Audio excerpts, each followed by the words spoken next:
Well, hey, welcome to Faith, Relationship, and Community Podcast, where we talk all things faith, relationships, and community. I'm Noah, and I'm the lead pastor here at Morningside Lutheran Church. And I have with me a good friend of mine now, Reverend Del Olivier. Del, how are you? I'm great, thanks. Yeah. And I'm so excited to be here. Yeah. You know, I was just thinking, we've known each other for 2 years now. Yep. Little over 2 years since you've been working. He's with Sleep in Heavenly Peace. And so here to talk about Sleep in Heavenly Peace and a little bit about yourself. And so tell us about yourself. You've been in this community for how long and what you do? Well, I went to Morningside College back in the 70s when it was college. What was the mascot at that time? It was... wasn't it a different mascot than it was now? The Maroon Chiefs. There you go. Yeah. Yeah. Pastor Tom will talk about that. He'll say the Chiefs. I had to think about who that was, but yeah. Good. Well, and it was not meant in a derogatory way. No. Yep. But yeah, we became more aware, and so now Mustangs. Yeah, Mustangs. That's fine. Yep. Yeah, and good. It's now university. Yeah, I know. See, that's how I call it. Since I've been here, it's been a university, and right. Yeah, that's good. So you graduated there. Yep. With a Bachelor of Music Education degree. Yeah. Taught for a couple of years. Loved it. Yeah. And saw the handwriting on the wall that I was not going to be able to see my kids every day for 20 minutes. I was going to have to share time with art and PE. And so I said to my wife, I said, I think I want to get out of teaching. And she said, well, you're so involved with music and kids, you should be a pastor. And I literally laughed at her.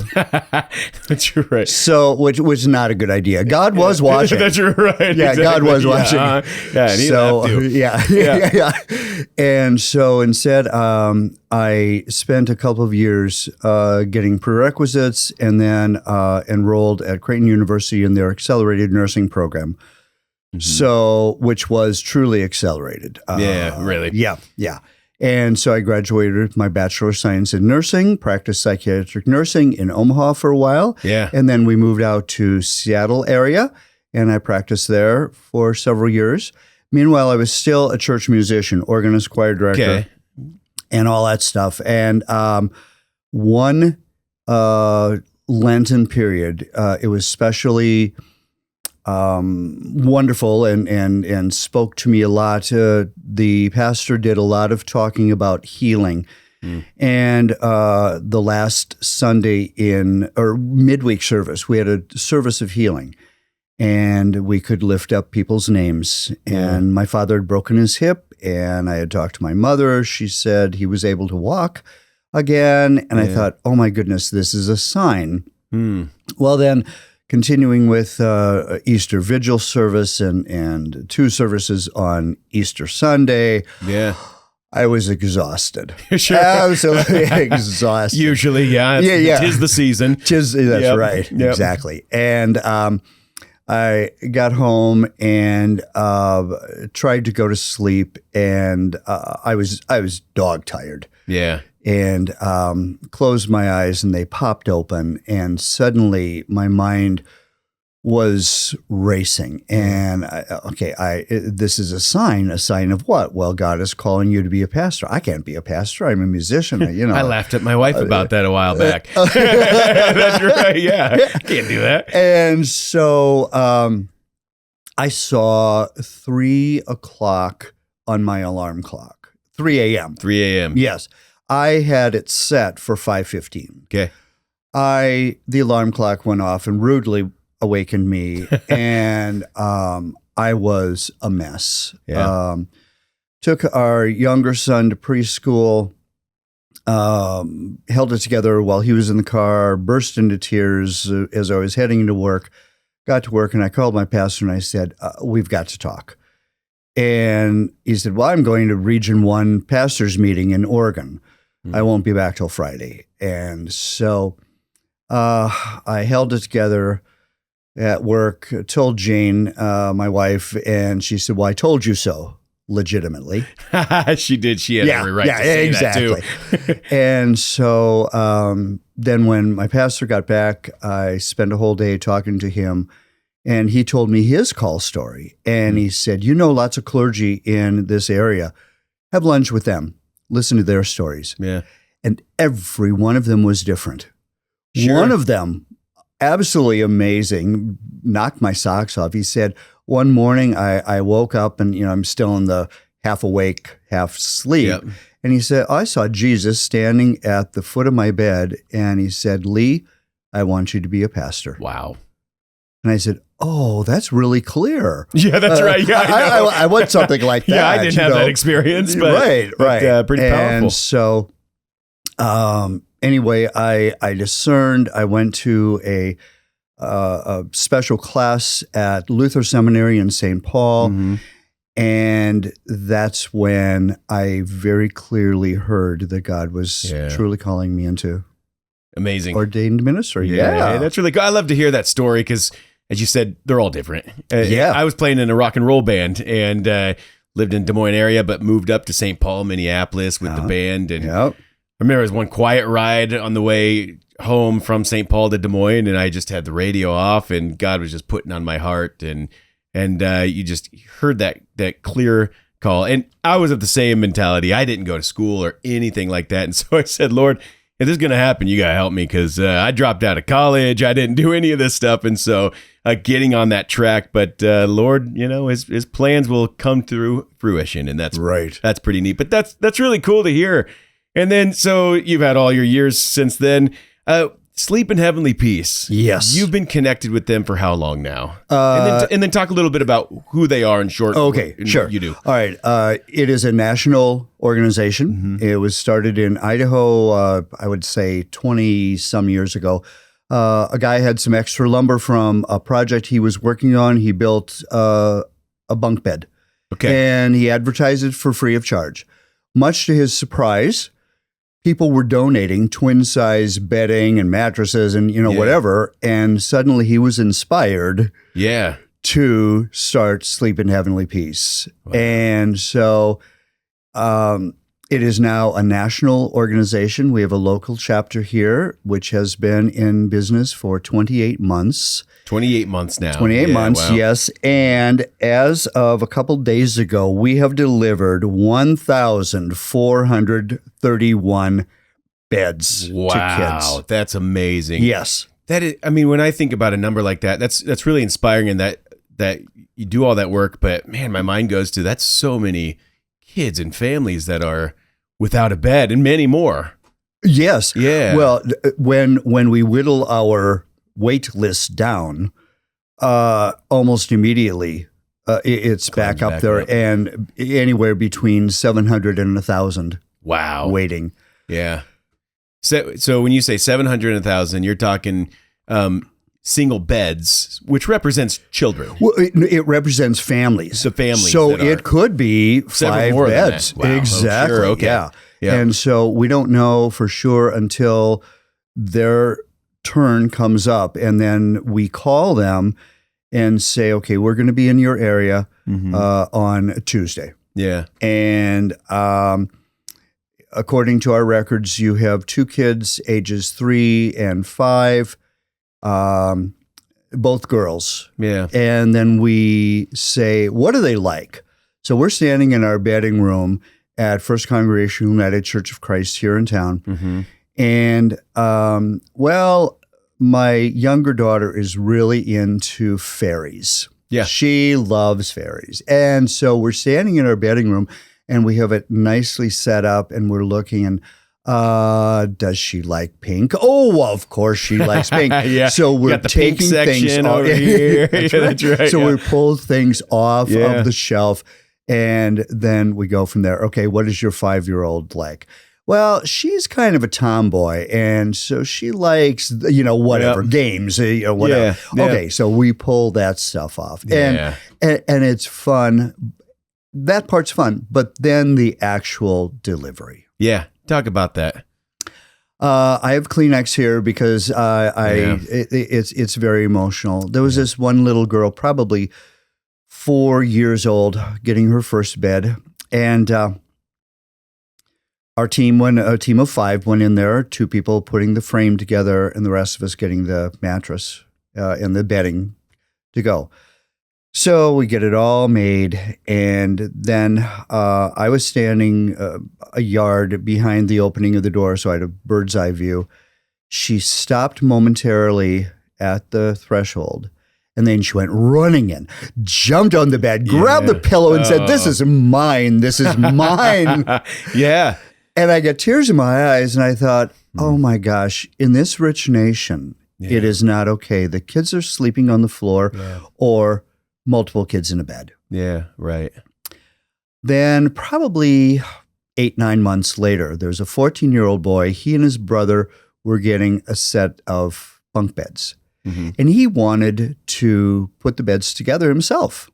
Okay. Yep. So he's 14 years old. Sure. And so with permission from his mom, our team shows him how to use our equipment. Mm-hmm. So he put it together, and then he put the mattress on, made the bed and everything, and then he looked at it, and he started crying.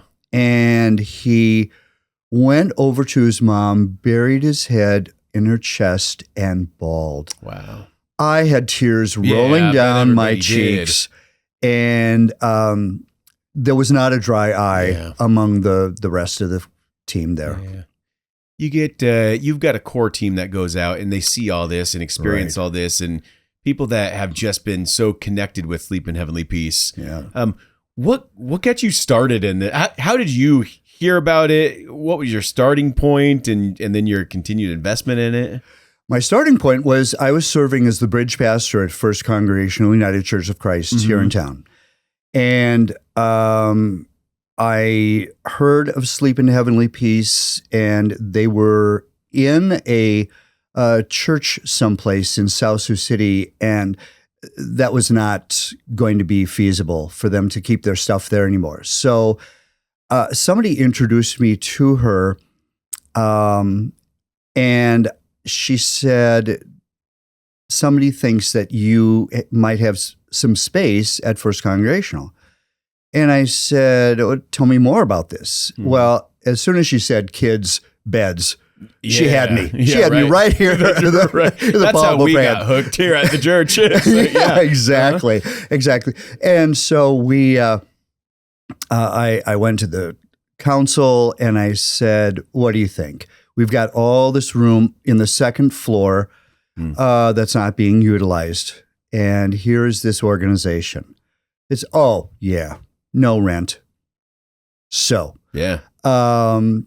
which is huge for nonprofits in an organization like that. Yeah. Yeah. So, we bought some shelving units and stuff. And pretty soon we had too much for that one particular room. And so I went back to the council and said, hey, there's an empty room kitty corner from that. Is it okay if our overflow goes in there? Oh, sure. Yeah, sure. Why not? Yeah. How much overflow? You didn't ask that question. Eventually it would be right. Exactly. So that's how it got started there. And then 3 years ago, we started having Easter egg trees during Lent. Yep. And the first year we just had 3 of them out, and one of them was at First Congregational. Yeah. Well, people were so excited. Here's a little Easter egg that on the outside says boys twin size bedding, or whatever. Yeah. Or also stuff like glue guns and batteries, and all sorts of things. So on this tree.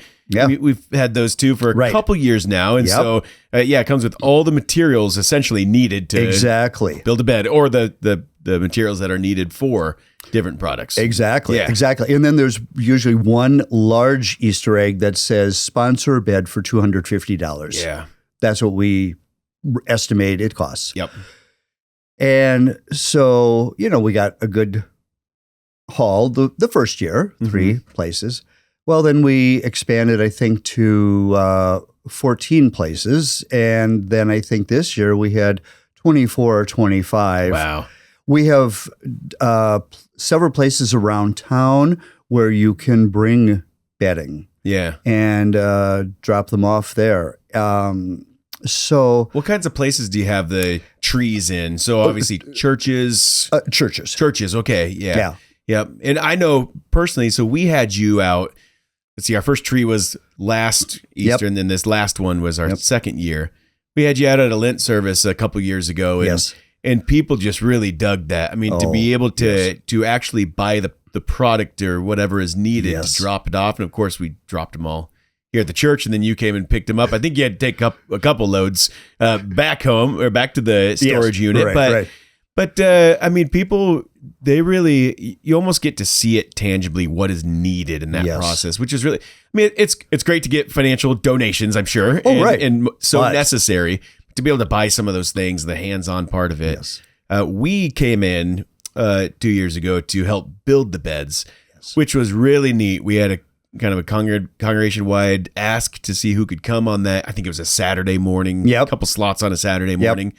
And really great way to bond with our congregation in general, but to be able to put our hands to work and let's see, what all do you do? We sand, stain, we cut, and all sorts of things.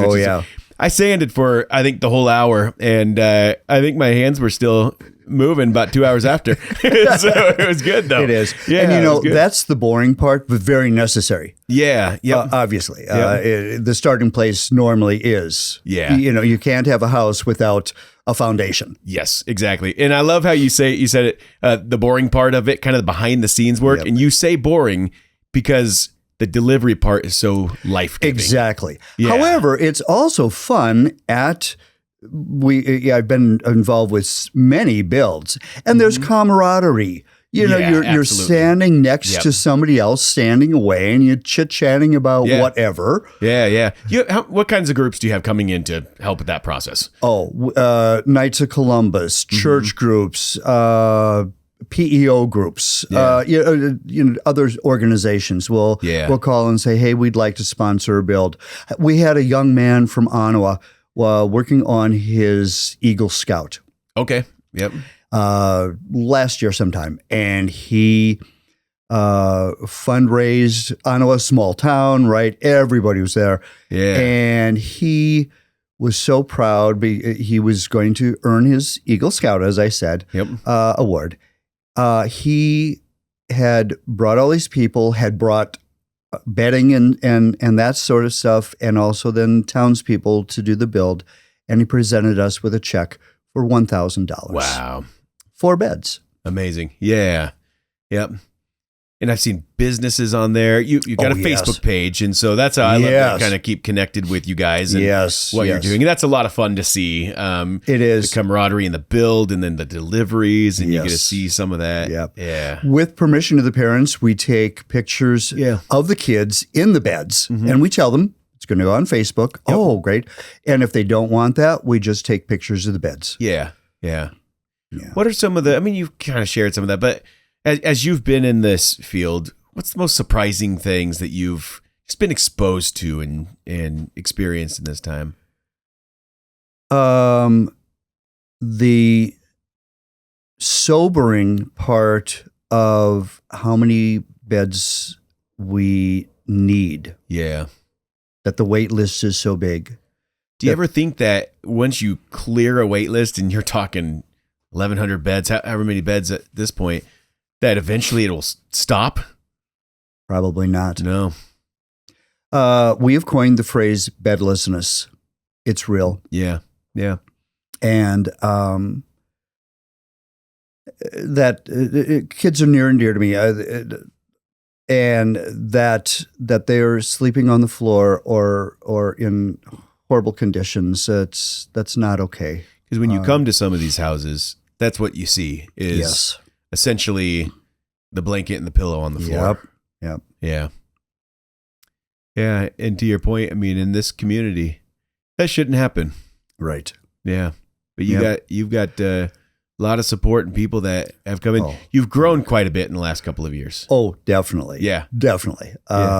Just from the fact that I had to go back to the council and say, can we have this other room because we're getting so much stuff. And this year, we were overwhelmed with the support from all the churches in bringing things and donating things. Oh my goodness. Where are you located at? Share the location where the build is. The build is at 716 Market Street. Okay. It's an old warehouse. Yep.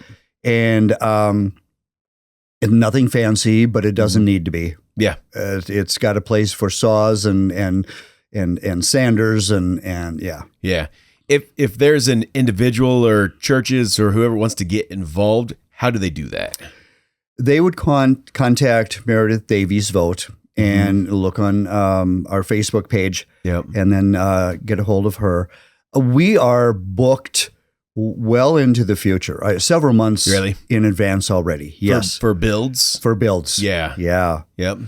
But then we also post then on our local page here, Sleep in Heavenly Peace - Iowa Sioux City, I believe. We'll connect that to this video too. Yeah. And then, but then you can see when we're doing deliveries, and Okay. Meredith will post that, and then we always have core team members going, but we also welcome people from the community. Yeah. Because we want to share the joy that we have in seeing the kids' faces. Yeah. And see what a blessing this organization is, and the work that we do is to these kids. Yeah. The ELCA has a tagline. It's several years old. God's work, our hands. Yeah. Mm-hmm. And it was a Sunday a year where people went out and did things in the community, raked people's lawns or whatever. Yep. Well, we're doing God's work with our hands every time we make a delivery. Yeah. Every time we saw a board or sand it. Yeah. We're doing God's work. Yes, you are. Yeah, and I love that because it's all people connectedness, right? I mean, even in the sanding, even in some of the build stuff, you are providing something and using your hands that God has given us this talent, this time to be able to do this, and that we're contributing to that. No job is too small for a ministry like this, and I love that. Yeah. I mean, anybody can sand. Yeah. Yep. You know, we get rough boards and sand them nice and smooth, no splinters, and yeah. So with the build, you're doing them in hour segments just to kind of paint a picture of what it would look like if I'm signing up to a build. Then it's an hour and a half. What does that look like? Or two, you know, whatever you want to have. So get there, and as people come in, they sign a waiver on. We have an iPad there. And then, okay, what do you like to do? I'm not a carpenter. Okay, anybody can sand. Okay, I'll sand. That's right. Yeah, I do that. Yeah, you've got the goggles, you've got the gloves, you've got the whole setup out there, which is really nice. First aid kits in case of minor emergencies. Yeah, sure. Yeah, yep. And I've never experienced one of those before, so we're good. That's right. Although I had a construction story, I ended up doing a little bit of construction with my father-in-law and some of his guys that he knew. But before that, when I was right out of high school, I was working a saw, and I cut the cord on a saw on day 2 because I just wasn't using it correctly. But what did I know? I was kind of a young buck at that time. And then I quit that job, and I knew the owner. He was my friend's dad. And then the day I told him, I don't think this work is for me, I backed into his truck. So it was kind of an experience of mine. But ever since then, I've loved to be able to use power tools, use my hands, and do all that. And that's a lot of fun. It's a good atmosphere. But I think the moral of this story, if you haven't gone on a delivery, do a delivery. You see the heart, you see the hurt, everything out there in the community, and you're able to connect with families. Yeah. And again, look at our Facebook page and see the smiles on the faces of the kids. Yeah. What's one of the biggest needs, or some of the biggest needs right now for Sleep in Heavenly Peace? Deliveries. We've got we have some builds already set up, but our wait list and we have plenty of lumber that is ready to go. Yeah. And so now it's scheduling deliveries. Yep. Weekends are the best time for most people because most people have Monday through Friday jobs. Yep. But there are plenty of retired people on our core team as well. And so if we can get a group that from churches or civic organizations that can do it during the week, then we could probably get that set up as well. How many do you need on a team to be sent out for delivery? We like to take 5 to 6. Okay. Yeah. Yep. And then they're always with a core exactly. team member At least 2 core team members. Yeah, yes. Good. Okay. And so well, I'll tell you what, we'll get out there, and we've really appreciated you guys and all the work that you do, that we've been able obviously to contribute financially, contribute with the gifts from the Easter tree and all of that, and sending volunteers. We've sent youth groups, in a lot of churches they'll send student ministry groups, youth groups, yes, all sorts, which has been a great time to do that. Yes. But we'll get involved in those deliveries, and we got a congregation I know that's excited for what you do. I appreciate you having this conversation and being able to share this, and I hope that if you're listening, if you're watching out here, that man, go to the Facebook page, connect with who'd you say was that contact? Meredith Davies. Meredith, Meredith, very good. Yeah. To connect with Meredith and get involved with that. Any last thought and something you'd like to share? We covered a lot. We did, yes, and I think too many people live somewhat in a bubble. Yeah, they have, and so they assume everyone else does. Yeah, but poverty is out there. Yeah.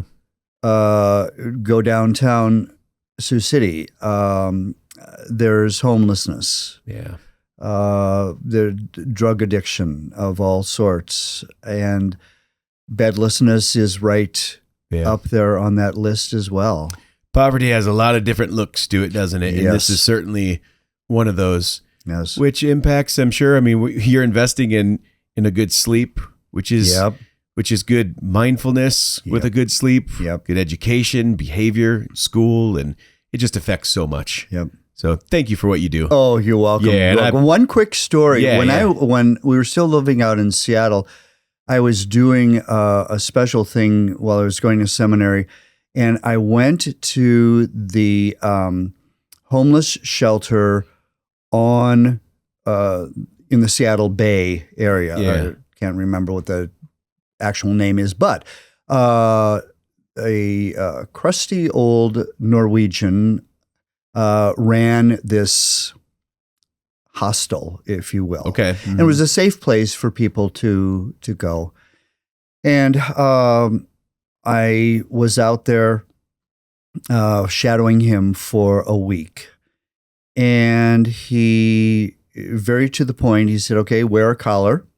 Mm-hmm. And he said, if people call you father, don't be abashed. It looks like you're a priest. Yep. I said, no problem. Yep. Carry rosary beads. Okay. People might ask you for that. If you have a problem with it, get over. Right. Got laying it all down right there. That's right. Hey, expectations are good. Yeah, exactly. Right. So, but I saw a different side of humanity that I had ever seen before. Yeah. We were out walking the square, and a guy walked up to him and he said, Father Nair, George is usually passed out right over there in this alley. Hmm. Oh, he's not there. Wow. I'm worried. So he told me about that, and he said, keep your ears open. So we're talking. And, somebody was trying to steal his shoes. They got into a fight, and both of them ended up at Harborview Hospital. Mm-hmm. Another woman said, was talking to me, and she said, it's not just poor people that are homeless. She said, my husband came home we lived in a nice house in a northern suburb of Seattle, and one day my husband came home and said, I don't want to be married to you anymore, and he kicked me out. Wow. And here I am. And then she said something that lent some humor to this. She said, have you ever tried to shave in salt water? Shave your legs in salt water? I said, no. No. And we laughed. Yeah. But it can happen to anyone. Yeah. In the blink of an eye. It can. I was born in the Altoona area, and some of my first, I would say, like footsteps into ministry was at the men's homeless shelter, their Bethel Mission, and so I would go there, and I remember I'd listen to sports radio all the time, and there was a sports show that was on there. Well, I went to this homeless shelter time and time again, and here I saw one of the sportscasters there that his life just hit rock bottom. And that's where that was one of my moments of this can happen to anybody, and we don't know the stories behind people, and especially when we're encountering them in that way. Yeah, but amazing. Yeah. Well, thank you for being here. Thank you for listening today to the Faith, Relationship, and Community podcast. And if you want more information, you can see this on the website. We can see this on our YouTube and Facebook. And then Del. Thanks. We'll do this again sometime. Awesome. This is a lot of fun. Yeah. Yes. Very good. All right. God bless you.